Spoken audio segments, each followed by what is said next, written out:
ঘোলাই কল্যাণী এক্সপ্রেসওয়ের ধারে ট্রলি ব্যাগে দেহ উদ্ধারের কয়েক ঘন্টার মধ্যে কিনারা করল পুলিশ। মোবাইল ফোনের টাওয়ার লোকেশন ট্র্যাক করে মুক্তারামবাবু স্ট্রিট থেকে করণ সিং নামে আরও এক অভিযুক্তকে গ্রেপ্তার করা হলো।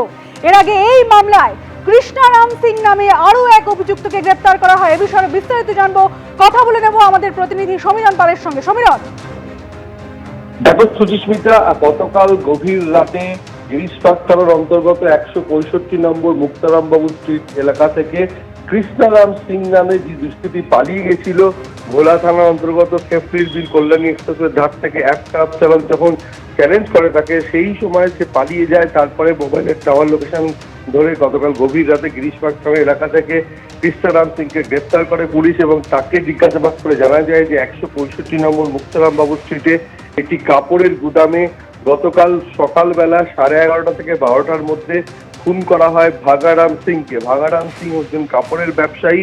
ভাগারাম সিং এর সঙ্গে টাকা পয়সা নিয়ে দীর্ঘদিন ধরে গন্ডগোল চলছিল। দেওয়ালির পর থেকে 8 লাখ টাকার জন্য তারা বারবার টাকাটা করতো, কিন্তু তিনি টাকাটা দিচ্ছিলেন না।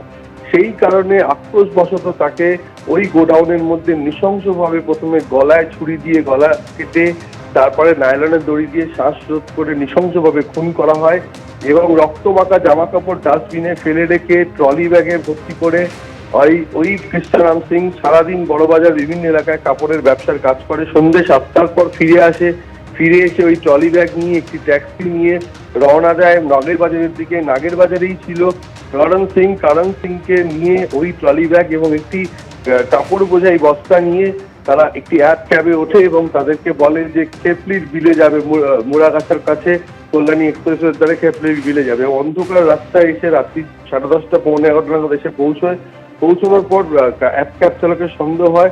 তখন জিজ্ঞাসা করে যে ট্রলি ব্যাগে কি আছে। তখন তারা বলে কি যে তুমি কিছু টাকা পয়সা নিয়ে এখান থেকে চলে যাও, আমরা এখান থেকে ব্যাগটা রেখে চলে যাব। তা রাজি হয় না। 100 নম্বরে ডায়াল করে এক ক্যাব চালক। তখনই একজন দুষ্কৃতী অর্থাৎ কৃষ্ণারাম সিং পালিয়ে যায়।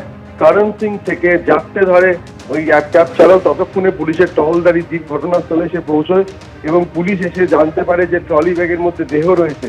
আরেকটি ব্যাগ থেকে প্রচুর এটিএম কার্ড এবং নথি উদ্ধার হয়। তার পাশাপাশি ব্যাগ থেকে উদ্ধার হয় রক্তমাখা প্লাস্টিক, ছুরি এবং নগদ 65,000 টাকা।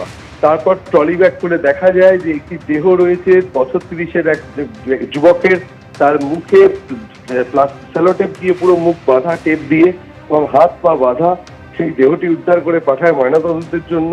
তারপরেই তল্লাশি চালানো হয় এবং করণ সিংকে তখনই গ্রেপ্তার করা হয়। কয়েকরা জানিয়েছে যে প্রত্যেকেই রাজস্থানের বাসিন্দা, রাজস্থানের পালি জেলার বাসিন্দা, বেশ কয়েক বছর ধরে একসঙ্গে ব্যবসা করছিল। এই করণ সিং এবং কৃষ্ণারাম সিং মুক্তারামবাবু স্ট্রিটে যে কাপড়ের গোডাউনে খুন করা হয় তার পাশে একটি বাড়িতে ভাড়া থাকতো।